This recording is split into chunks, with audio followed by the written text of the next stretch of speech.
Hello, this is Crafty here. We're going to be talking about what makes you a songwriter. Let's get right into it.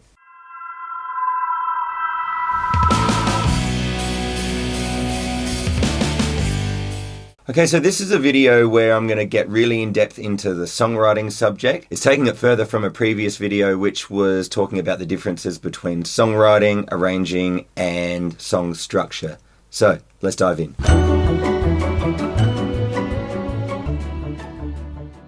So in that earlier video, I touched on the three main songwriting elements, which were lyrics, melody, and the musical foundation, which I guess you could say is a chord progression. So what are lyrics? That's kind of obvious, it's the words. So what's a melody? A melody is the notes that the singer sings, and if there's no singer in a song, it's what the lead instrument, whether it's a saxophone or lead guitar, it's the same notes that they're playing, and it's not to be confused with an improvised solo. Alright, so what's a chord progression? If you said a progression of chords, well, you'd be kind of right. Basically is just a succession of chords that go one after the other, but it's not necessarily guitar chords, piano chords, or whatever. Chords meaning that there's more than one note being played at the same time. It could actually just be a riff, which is a succession of notes that are played one after the other, which is different to a melody because it's just repeated and it's a part of the foundation which sits below the melody.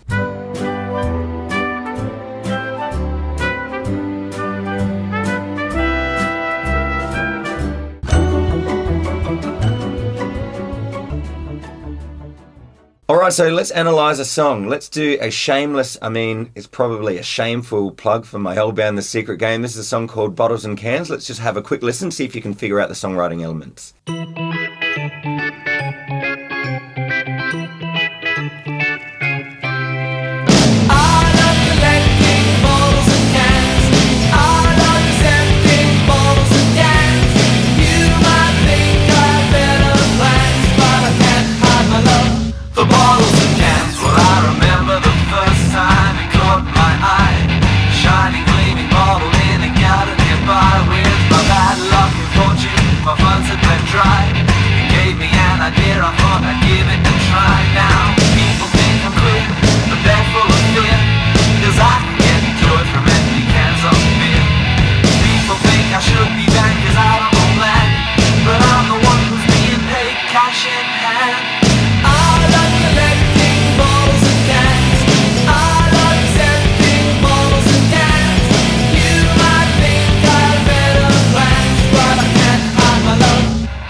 All right, I got my guitar out. We're just going to analyze the chorus of this song, all right? So the lyrics are on the screen in front of you. If you've ever written a poem before in your life, well then you're a songwriter. Bernie Taupin is a poetry writer and he writes a lot of songs with Elton John. So if you haven't really written any music before in your life, that doesn't mean that you're not a songwriter yet. So those words that myself and my bandmate from The Secret Game, Joel, wrote. Okay, so I'm going to play the melody notes on the guitar and I'm going to have a crack at saying the words without actually making the noise.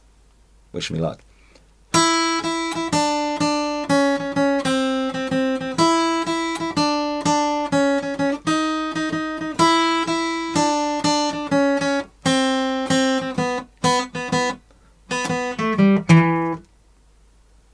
It's really hard to do. You should try it. It's I wouldn't say it's completely fun, but it's something. All right, now here's the chord progression for the chorus.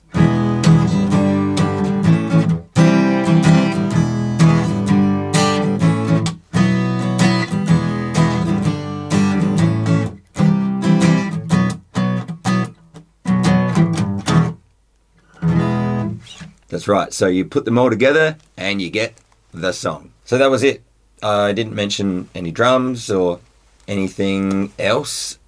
That's not really fair, is it? You know, I'm sure the drummer playing the drum beat the way he did, he wrote the drums, didn't he? So why is that not considered a part of songwriting? So drums and a lot of other elements to do with the way that the song sounds is actually arranging. And I'm going to do another video that's going to get right in depth into arranging. And whether or not you agree with that, this is basically what a court of law for many, many years has deemed to be what is a songwriter, what is part of the songwriting process, what you legally will be entitled to royalties for.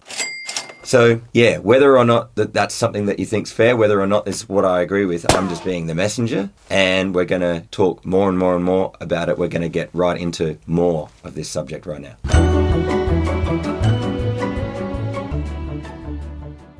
So let's talk about drums. Can you imagine the song We Will Rock You without those drums? If you call them drums, it's just stomping your feet, boom, boom, with a big clap, right? But that could be like a bass drum and a snare drum. And that's how Roger Taylor played it live. So would Roger Taylor not get a songwriting royalty if that's the beat that he created? It's a very bizarre situation. Why should a drummer not be entitled to royalties if they have come up with something that is a big part of the arrangement? And there's no reason why a band can't change the rules. So basically, anytime that there is a song that's being created by two or more people, well, there needs to be an agreement put in place, because if a drummer is playing in the band and is being a part of the songwriting creation process where it's, you know, like where a drummer is playing along and other people are creating melody and chords and words around in that situation, well then maybe the drummer should be entitled to some songwriting royalties. And there's a lot of cases where bands just go full democracy, where it's split evenly, and we're going to have a look at some of those right now. So just a quick side note here, there's two elements to songwriting credits. I guess it's the acknowledgement, so either on the sheet music or on the inside of the CD if you get credited as a songwriter, but also it's the songwriting royalty split.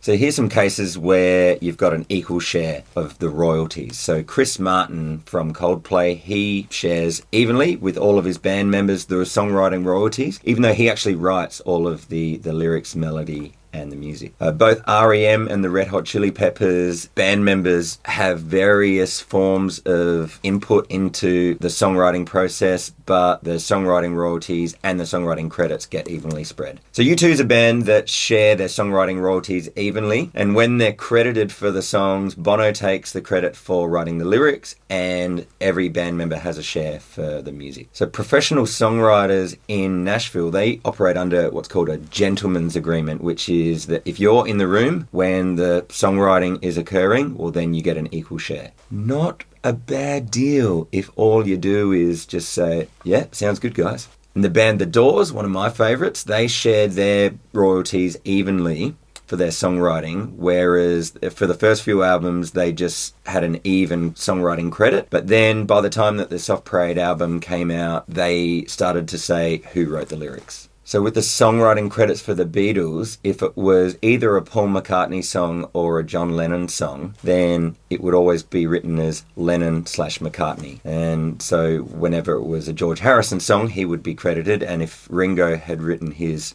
I think, one song, Octopus's Garden, then he'd be credited as the songwriter there. So that started because John Lennon and Paul McCartney were both inspired by, Lieber Stoller or Rodgers and Hammerstein, songwriters like that were songwriting teams, and so they wanted to be seen as a serious songwriting partnership. And so they had written a lot of songs together initially, whereas as time went on, they started to write their songs separately, but they kept their split Lennon-McCartney songwriting partnership as the songwriting credit.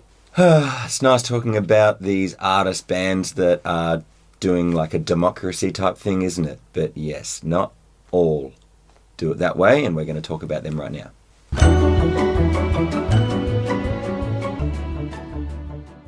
So there's a bunch of artists that, understandably so, if they're the chief songwriter and they have to hire other musicians to play along with them, well, then they will keep the songwriting royalty and then they'll just pay a set fee for each backing musicians. So these are artists like Neil Young, Bob Dylan, Billy Joel, where they're writing all of their songs and then they're just paying a set fee for the backing musicians, whether that's at a live gig or in a recording session.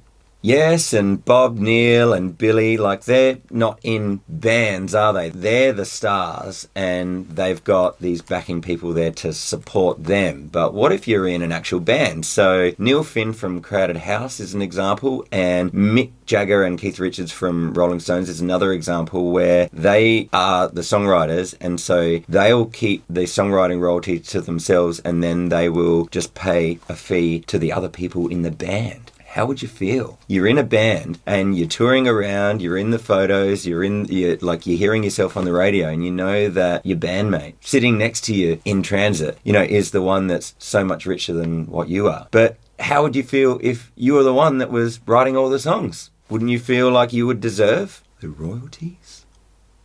And as I said earlier, a court of law will deem that if you're a lyric writer, a melody writer, or a chord progression writer, then you'll be duly rewarded for creating the song. But if you have just done something else that is kind of a part of the song, even if it's something that is quite memorable, if it's not one of those three things, well then, yeah, you're going to have to get one of those band agreements to have everybody be happy with splitting up their royalties accordingly in that regard. Whereas otherwise, there's a lot of cases where there's been band members very resentful that have tried to sue the songwriters, and it has not gone well.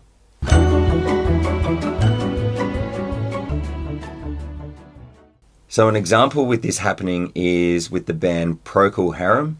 I don't know if I said that right, but you'd know the song A Whiter Shade of Pale. And so the organist Matthew Fisher created this bit, very memorable. Check it out.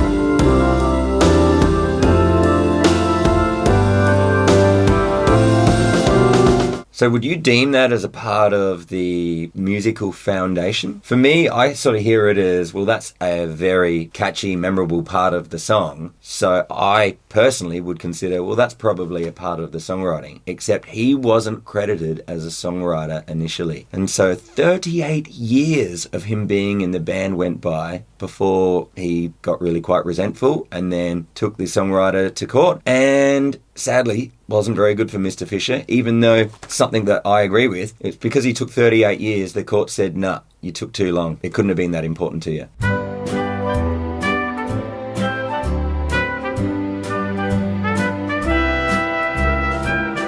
Yeah, so that's a really sticky situation because he would have been feeling like, well, he's entitled to his songwriting credit, but he knew that he'd be booted out the band if he kicked up a stink about it. So, tricky business.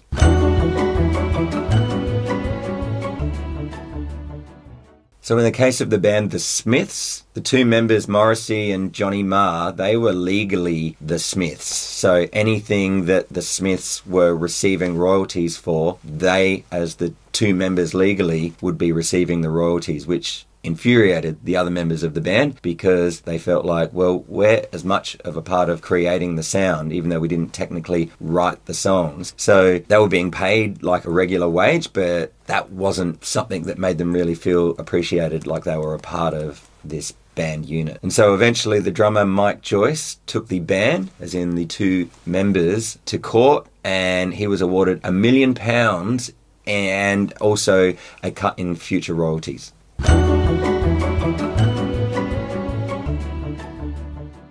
So for all of you Spandau Ballet fans out there, you'd be interested to know, so the other members that weren't Gary Kemp took him to court to say that, hey, we're entitled to all of these unpaid royalties because their case was that they had a verbal agreement. And so the court said, verbal, see ya.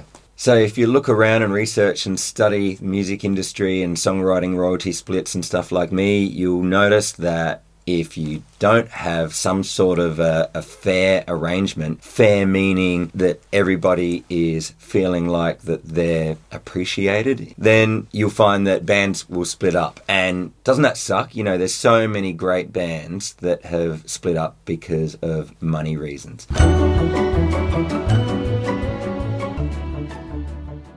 So Take That is a band that were really big in the 90s, and Gary Barlow was the only songwriter in Take That. And then the band broke up, and then lo and behold, years later, they do a reunion where they get back together and everyone gets a songwriting split. Interesting. At least Take That have got that sorted.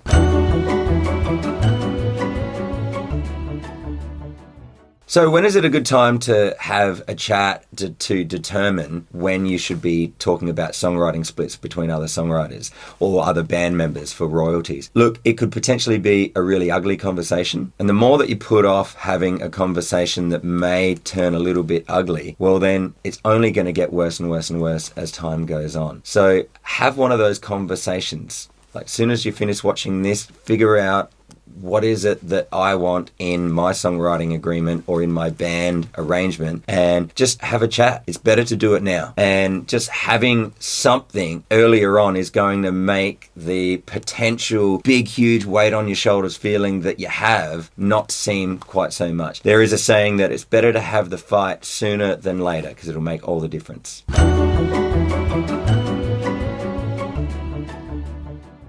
Now, I know that this is a music tips channel, but when I'm teaching one-on-one with my students, a lot of time if I feel like I'm giving some profound advice that is also potentially expanded into other areas of your existence, you know, not musical, well then get onto it. Because look, if there's something that's in your life that is a bit of an issue that could be solved, could be dealt with a conversation, well, have that conversation now.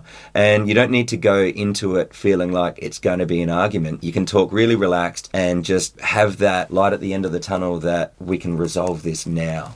So get to talking. For me in my life, I've had many a situation where I've avoided talking about the songwriting split and royalty, and it always is better to talk about it earlier on. So what did The Secret Game do? Well, when we were in the band, we did the even split of the songwriting royalties. Then when we went our separate ways, what we did is we reverted back to whoever was the chief songwriter.